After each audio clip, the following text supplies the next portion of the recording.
Legal voice viewers அனைவருக்கும் வணக்கம். நியோமேக்ஸ் வழக்கின் அப்டேட்டுகளை நம்ம சேனலை தொடர்ந்து பார்த்துட்டு இருக்கோம். அந்த வகையில் டேன்பிட் நீதிமன்றத்தில் Tamil Nadu protection of interest of depositors establishment 1997 அந்த ஸ்பெஷல் கோர்ட்டு தமிழ்நாடு முதலீட்டாளர்கள் பாதுகாப்பு நல சிறப்பு சட்டம் 1997 சிறப்பு நீதிமன்றம். அதில் வந்து 2 கேஸ் இருக்குது. CC 13/2026, CC 14/2026. அந்த சிசி 13/2026 நகல்கள், அதாவது குற்றப்பத்திரிகை நகல் வந்து எதிரிகளுக்கு கொடுக்கப்பட்டுருச்சு. அதற்கு வந்து விசாரணை, குற்றச்சாட்டு வணைதல்னு சொல்லுவாங்க, பிரேமிங் ஆஃப் சார்ஜஸ். அந்த பிரேமிங் ஆஃப் சார்ஜஸ்ல வந்து கேள்வி கேட்பாங்க, நீங்க குற்றவாளியான்னுட்டு. அதுல இருந்து அந்த வழக்கு தொடர்ந்து நடக்கும், அது ப்ரொசீஜர். அதை தொடர்ந்து சிசி 13 யார் எதிரிகள் நம்ம ஏற்கனவே பார்த்துருக்கிறோம். அந்த சிசி 13 பொறுத்த வரைக்கும் Neomax properties private limited, Kamalakannan, Balasubramaniam, Veerasakthi, Singaravelan, Jayachandran, Indira Devi, Rajkumar, Ravi, Mayazhagu, Narayanasamy, Chellammal, தொட்டு சிக்கு, தைனேஷ், சுப்புராஜ், பாலமுருகன், இவங்கெல்லாம் வந்துட்டு எதிரிகள். ஒன்று மட்டும் நிறுவனம், அப்புறம் 15 வந்து எதிரிகள். அந்த வழக்கானது 10/8/2026 வழக்கு விசாரணைக்காக போடப்பட்டுள்ளது. அதைத் தொடர்ந்து வந்து சிசி 14/2026 அதுவும் அதே டேன்பிட் கோர்ட்ல நடக்குது. அந்த வழக்கை பொறுத்த வரைக்கும் கார்லாண்டோ ப்ராப்பர்ட்டிஸ் பிரைவேட் லிமிடெட் திருநெல்வேலி வந்தது. இந்த ஒன்று மட்டும் நிறுவனம். அதற்கு இயக்குநர்கள் வி கண்ணன், பி பழனிசாமி, இசக்கிமுத்து, சகாயராஜ், நாராயணசாமி, இவங்க வந்து அந்த வழக்கின் எதிரிகள். அந்த வழக்கை பொறுத்த வரைக்கும் விசாரணையானது 6/8 அதாவது நாளை விசாரணைக்கு போடப்பட்டுள்ளது. அது தொடர்ந்து மேலும் அந்த இடி என்ஃபோர்ஸ்மெண்ட் டைரக்டரேட் அமலாக்கத்துறை ஒரு வழக்கு போட்டிருக்காங்க. அது second additional district judge for CBI, அதாவது 2வது கூடுதல் அமர்வு நீதிமன்றம். அதில் வந்துட்டு அந்த வழக்கு விசாரணைக்கு போடப்பட்டுள்ளது. அந்த வழக்கின் விசாரணையானது 14/8/2026 அன்றைய தேதிக்கு போடப்பட்டுள்ளது. அந்த வழக்கில் யார் எதிரிகள் நம்ம ஏற்கனவே பார்த்துருக்கோம். இருந்தாலும் மீண்டும் ஒரு முறை, Neomax properties private limited and 6 others, Neomax நிறுவனம் மற்றும் 6 பேர், கமலக்கண்ணன், பாலசுப்ரமணியம், பத்மநாபன், சார்லஸ், வீரசக்தி, சிங்காரவேலன், இவங்கெல்லாம் வந்து இந்த வழக்கில் எதிரிகளாக இருக்காங்க. இதில் வந்துட்டு பிரேமிங் ஆஃப் சார்ஜஸ், அந்த குற்றச்சாட்டு வரைதல், குற்றச்சாட்டு வணைதல் அப்படின்னு சொல்லுவாங்க, அது முடிஞ்சது. பிரேமிங் ஆஃப் சார்ஜஸ் முடிஞ்சதுன்னா அதுக்கு அடுத்த ஸ்டேஜ் வந்து சாட்சிகள் விசாரணை. இந்த இடி போட்ட வழக்கில் அதை தொடர்ந்து சாட்சிகள் விசாரணை வந்து நடைபெறும். இது வந்து மாவட்ட நீதிமன்றத்தில் இருக்கிற அந்த 2 சிறப்பு நீதிமன்றங்கள்ல வழக்கின் போக்குகள். மற்றும் மேலும் ஒரு முக்கியமான அப்டேட் வந்து சீரியஸ் ஃப்ராட் இன்வெஸ்டிகேஷன் அப்படின்னு சொல்லி மத்திய அரசின் கட்டுப்பாட்டில் அந்த நிறுவனங்கள் துறை, அதில் வந்துட்டு விசாரணை நடக்கும்னு சொல்லியிருக்கோம். அதில் சிவதர்சினி அவங்க வந்துட்டு நேஷனல் கம்பெனி லா ட்ரிபியூனல், தேசிய நிறுவன சட்ட தீர்ப்பாயம், டிவிஷன் பெஞ்ச் 1 சென்னை, அதில் வந்து வழக்கு போட்டிருக்காங்க. அதில் வந்து வழக்கு நம்பர் பார்த்தீங்கன்னா சிபி பிராக்கெட்ல CA 59 CHE, அதுவும் சென்னை, 2024 போடப்பட்ட வழக்கு. அதில் வந்து ஒரு முக்கியமான தீர்ப்பு வந்திருக்குது. அதில் முக்கியமான தீர்ப்புனா, அதில் வழக்கு போட்டவங்க வந்து வடவள்ளி கோயம்புத்தூரை சேர்ந்த சிவதர்சினி அவங்க வந்து வழக்கு போட்டிருக்காங்க. எதிரிகள் பார்த்தீங்கன்னா நிறுவனங்கள் Sapro reality private limited, Greenwealth agro India limited, Neomax realtors private limited, Adventas global properties private limited, Astronia properties private limited, live smart properties private limited, Sapro properties private limited Virudhunagar, Lomi properties private limited, Explora retail private limited, Perky retail mall private limited, Joyos retail mall private limited,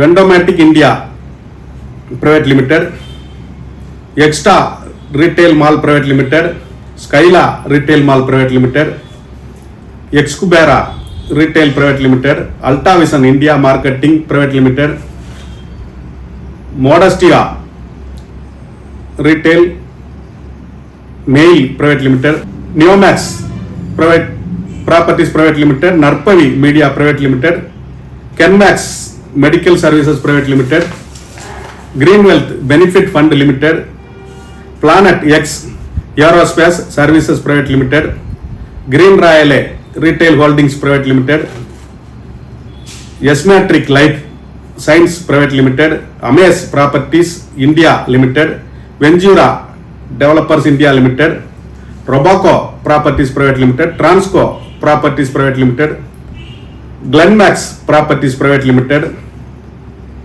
Leonio properties private limited, ட்ரைடாஸ் properties private limited, Glomax properties private limited. அதுக்கப்புறம் தனிநபர்கள் வந்துடுறாங்க.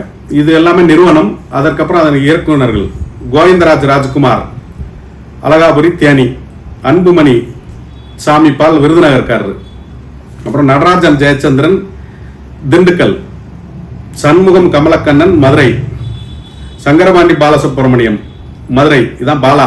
அந்த முந்தின நாள் சண்முகம் பாலசுப்ரமணியம் கமலக்கண்ணன் வந்து chairman Kamal. அப்புறம் வேலுக்கண்ணன் பொன்மேனி Madurai, Ramachandra Yogaraja Anaiyur Madurai, Alagarsamy Narayanasamy Thiruthangal Virudhunagar, Kuzhandai Pichumani Ravindran bypass road Madurai, Bharathan Nanda hotel near Virudhunagar Sivasi main road, Ramamurthy Rengasamy அதே அட்ரஸ்ல தான் இருக்காரு Virudhunagar, Nirmalraj Dindigul, Balaji Dindigul, Rajagopalan Dindigul, Sekar Aswath SS colony Madurai, Rajaram Ravi Melur Madurai, Duraikannu Veerasakthi TV கோயில் திருச்சி, கடல் ராஜா ராகவன் மயிலாப்பூர் சென்னை, பொன்னுசாமி மோகன் bypass road Madurai, Ilangumaran Chidambaram Natarajan Perumal Usilampatti Madurai, Ramanathan Babu Thendral Nagar Bodinayakanur, Bommanasamy Ilango west Govindapuram Dindigul, Jawahar Baskaradas Karungalpatti Salem, Ganapathi Murthy Krishna Thiruparankundram Madurai, Michael Das Charles Sivaganga district மதுரையில் இருக்காரு, Nedunchezhiyan Ramesh Rajan Karaikudi Sivaganga, Anthony Michael Selvi Devakottai Sivaganga, Ashok Mehta Panjai Sivaganga, Ayyangalai Sampath Sivaganga, Muruganandam Ramanathapuram, Subbukannu Murugesan Devakottai Sivaganga, Dakshinamurthy Siva Panagudi Ramanathapuram, Savarimuthu Michael Thanjavur, Suresh Govindasamy Needamangalam taluk Thiruvarur, Andi Mayazhagu Melur road Sivaganga, Veeraiah Thiyagarajan Soolakkarai Virudhunagar, Ramesh Dharmaraj Kovilpatti Thoothukudi district. இவங்கெல்லாம் வந்து இந்த வழக்கின் எதிர்மனுதாரர்கள். இவங்க மேல வந்துட்டு நிறுவன சட்ட தீர்ப்பாயத்தின்படி விசாரணை நடைபெற வேண்டும் அப்படின்னு சொல்லி போட்டிருக்காங்க. இவங்க மேலாம் வந்துட்டு நிறுவன சட்டம் கம்பெனிஸ் ஆக்ட் 2013 அதுல வந்து செக்ஷன் 129 ரெட் வித் 18 அது 129 அதனுடன் இணைந்த 19 மற்றும் 173 உட்பிரிவு 1 மற்றும் 92 உட்பிரிவு 4 மற்றும் பிரிவு 29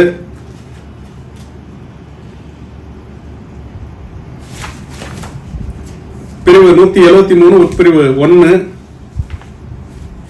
மேலும் பல பிரிவுகள்ல இவங்க மேல வந்து விசாரணை நடத்தப்பட வேண்டும் அப்படின்னு சொல்லி ஒரு மனு தாக்கல் செய்யப்பட்டிருக்குது 2024.